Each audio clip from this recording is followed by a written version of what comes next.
കീമ പറാഠ ഇഷ്ടാണോ? മണവും രുചിയും കൂട്ടാൻ ഷാഹിയുടെ മട്ടൺ മസാലയും ഉണ്ട്. എന്നാ പിന്നെ ഇന്നത്തെ ഇഫ്താർ കിച്ചണിൽ മട്ടൺ കീമ പറാഠ ആയാലോ?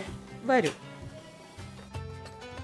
Shahi Foods and Spices presents Iftar Kitchen, an initiative by Gulf Madimum and Me Friend. Mutton keema mutton മസാലയും ഉപ്പും ഉള്ളി, തക്കാളി, ഇഞ്ചി, പച്ചമുളക്, വെളുത്തുള്ളി, മല്ലിയില എന്നിവ ചേർത്ത് തിരുമ്മി യോജിപ്പിച്ച് 1 മണിക്കൂർ വയ്ക്കുക.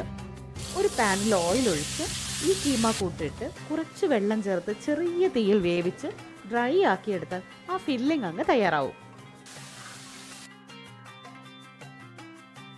ആട്ട ഉപ്പും വെള്ളവും ചേർത്ത് മയത്തിൽ കുഴച്ചെടുക്കുക. അതിൽ നിന്ന് ഓരോ ഉരുളകളായി എടുത്ത് കുറച്ച് പരത്തി ആ ഫില്ലിംഗ് വെച്ച് വീണ്ടും ഉരുട്ടി പരത്തിയെടുക്കുക. പൊട്ടിപ്പോകാതെ അല്പം കനത്തിൽ വേണം പരത്താൻ. ഇനി എന്താ, എണ്ണ പുരട്ടി ചുട്ടെടുക്കണം. റൈത്തയും ചേർത്ത് വിളമ്പാം.